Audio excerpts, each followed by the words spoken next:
कानी बहू। किशोरी लाल जी के बेटे राघव की शादी की बात जगह जगह चल रही थी, लेकिन किशोरी लाल जी को कोई लड़की पसंद ही नहीं आती थी। और उसकी एक ही वजह थी, किशोरी लाल जी का लालची होना। उनको लड़की वालों से मोटा दहेज चाहिए था और इसी चक्कर में एक दिन वो एक बहुत पैसे वाले के घर अपने बेटे का रिश्ता लेकर पहुंचे। उस आदमी का नाम था ओम प्रकाश। देखे किशोरी लाल जी, मेरी एक ही बेटी है और मेरी सारी संपत्ति जायदाद सब कुछ मेरी बेटी नैना का ही है। पापा, नाम से लगता है बहुत खूबसूरत होगी। कितना अच्छा नाम है ना, नैना। ओ, वैसे बात तो सही है आपकी। अब इतना पैसा है, जमीन जायदाद है, इकलौती बेटी, आप भी क्या करेंगे? सब कुछ उसे ही देंगे ना। बिल्कुल ठीक पहचाना आपने। बस बेटी की शादी और सारी जायदाद उसके नाम। पापा, बिना देखे हाँ कर दीजिए ना। इतना अच्छा रिश्ता फिर कहाँ मिलेगा? माला माल हो जाएंगे हम। मैं अपनी बेटी को बुलाता हूँ। अरे नहीं नहीं नहीं नहीं, आपकी बेटी का नाम नैना है, सुनकर ही लगता है बहुत सुंदर होगी। रहने दीजिए अंकल, मैं तो आपकी बेटी के नाम से ही इतना खुश हो गया हूँ कि उसे बिना देखे शादी करने को तैयार हूँ। अब तो मैं उसका चेहरा सीधे शादी के बाद ही देखूंगा। और इस तरह राघव नैना का चेहरा नहीं देखता और उससे शादी कर लेता है। शादी के बाद अपनी सुहाग रात पर जब राघव नैना का घूंघट उठाकर देखता है तो नैना की आंखें बंद थी। कितनी खूबसूरत हो तुम नैना, जरा अपनी आंखें खोलकर मेरी तरफ देखो तो सही। नहीं, मुझे शर्म आती है। अरे, मैंने तुम्हें शादी से पहले भी नहीं देखा, और अब अगर तुम आंखें खोलकर मुझे देखोगी भी नहीं तो मुझे अच्छा कैसे लगेगा?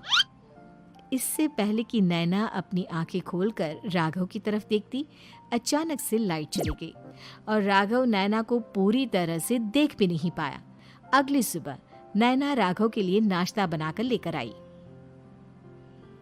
अरे ये क्या, आधा पराठा सेका हुआ है और आधा बिल्कुल कच्चा। ये तुमने क्या किया नैना? बहू, तुमने क्या आधा पराठा तवे से नीचे लटका कर रखा था, जो आधा सेका है और आधा कच्चा? मुझे जितना दिखेगा उतना ही तो सीखूंगी ना पापा जी। जहाँ जहाँ मुझे नजर आ रहा था वहाँ मैंने सीख लिया, जहाँ जहाँ नहीं दिखा वहाँ कच्चा रह गया होगा। इसका क्या मतलब है? ये कैसा मजाक कर रही है तुम? अरे बहू, तुमने इतना लंबा घूंघट क्यों लगाया हुआ है? देखो, हमारे घर में बहुओं को बेटी की तरह रखा जाता है, और फिर तुम तो इतना सारा माल लेकर आई हो। देखो, ये घूंघट डालकर रखने की कोई ज़रूरत नहीं है। हाँ नैना, पापा जी ठीक कह रहे हैं, तुम तो आराम से रहो, अपना ही घर समझो। नैना अचानक से अपना घूंघट उठा लेती है। अरे ये क्या पापा, नैना की तो एक आंख फूटी हुई है। नाम से नैना, लेकिन ये तो कानी बहू निकली। मेरे साथ धोखा हुआ है, धोखा। बिना दिखाए अपनी कानी लड़की मेरे संग ब्याह दी। मुझे कानी बीवी नहीं चाहिए। मुझे अभी ओम प्रकाश जी से बात करनी पड़ेगी। आखिर उन्होंने मेरे साथ ऐसा किया क्यों? अरे, आप लोगों ने ही तो पापा से कहा था कि आप लोग शादी से पहले मुझे देखना नहीं चाहते। अब मेरे पापा पर क्यों इल्जाम लगा रहे हैं? अरे लेकिन उन्हें बताना तो चाहिए था ना कि तुम कानी हो, एक आंख से तुम्हें दिखाई नहीं देता।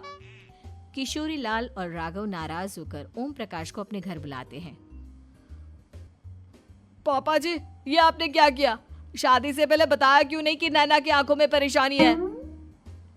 अरे, आप ही ने तो लड़की देखने से मना कर दिया था। अरे लेकिन आप बता तो सकते थे। आपको तो हमारी बेटी की प्रॉपर्टी चाहिए थी, वो भी पूरी की पूरी। अब क्या हुआ अगर उसे आधा दिखाई देता है? प्रॉपर्टी तो आपको पूरी मिल गई ना। अरे ये क्या बात हुई? मेरी शादी प्रॉपर्टी से नहीं, आपकी बेटी से हुई है। अब ये तो पहले सोचना चाहिए था, तब तो मेरी प्रॉपर्टी देखकर तुम्हारी जुबान लप लपा रही थी। लेकिन मैं कानी लड़की को अपनी बीवी बनाकर नहीं रख सकता। पापा, कुछ करिए ना आप। हाँ, करता हूँ। देखिए ओम प्रकाश जी, आप हमारे साथ ऐसा नहीं कर सकते। और तुम देखो, अगर तुमने मेरी बेटी से शादी तोड़ी ना, तो जो भी प्रॉपर्टी मैंने तुम्हें दी है वो तो पूरी की पूरी वापस ले ही लूँगा, और आधी प्रॉपर्टी तुम्हारी भी लूँगा। अरे मेरी आधी प्रॉपर्टी भला क्यों लेंगे आप? इसलिए क्योंकि मेरी बेटी को आधा नज़र आता है और उसकी नज़र अभी तक तुम्हारी आधी जायदाद पर ही पड़ी है। अब तुम उसे घर से निकालोगे तो कुछ तो लेकर जाएगी ना। और अगर हम आपकी बेटी को अपने घर की बहू बना कर रखे तो? तो तुम्हारी पूरी प्रॉपर्टी तुम्हारी ही रहेगी, और जो मैंने तुम्हें दिया है ना, उसमें से बस मैं आधा लेकर जाऊंगा। अरे लेकिन अब आप अपनी दी हुई प्रॉपर्टी में से आधी वापस क्यों लेकर जाएंगे? अगर मैं आपकी बेटी को अपनी पत्नी बनाकर रखने को तैयार हूं तो? इसलिए ताकि भविष्य में अगर तुम मेरी बेटी को धोखा दो तो उसके पास कुछ तो रहे जो पति का हो। वैसे मेरे पास तो बहुत कुछ है, लेकिन अपने पति की कोई निशानी तो उसके पास होनी चाहिए ना। अब अगर तुमने मेरी बेटी को कानी कहा तो तुम्हें प्रॉपर्टी भी कानी ही मिलेगी, पूरी नहीं। जमाए राजा। किशोरी लाल और राघव समझ चुके थे कि वो बुरी तरह फंस चुके हैं और अब उनके पास वहां से निकलने का कोई चारा नहीं है। अब समझ में आया ना, लालच बुरी बला होती है। एक तो तुम्हें प्रॉपर्टी मिली, ऊपर से बीवी मिली, उसमें तुम्हें नखरे भी दिखाने हैं। आए बड़े, चुपचाप बैठो दोनों।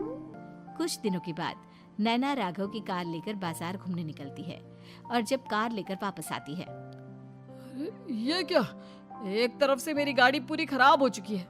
लगता है तुमने मेरी गाड़ी को किसी दूसरी गाड़ी के साथ एक्सीडेंट किया है। अरे अरे कितना बड़ा नुकसान कर दिया तुमने बहू। वो क्या है ना पापा जी, मुझे एक आंख से दिखाई नहीं दे रहा था, सामने से गाड़ी आ रही थी।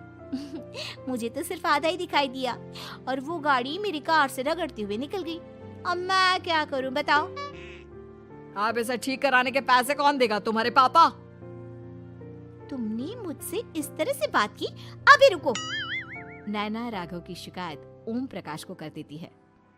देखो राघव, अब जो मेरी आधी प्रॉपर्टी तुम्हारे पास थी ना, उसमें से आधी और मैं लेकर जाऊंगा, क्योंकि तुमने मेरी बेटी को डांटा। अरे नहीं नहीं पापा जी, गलती हो गई, माफ कर दो।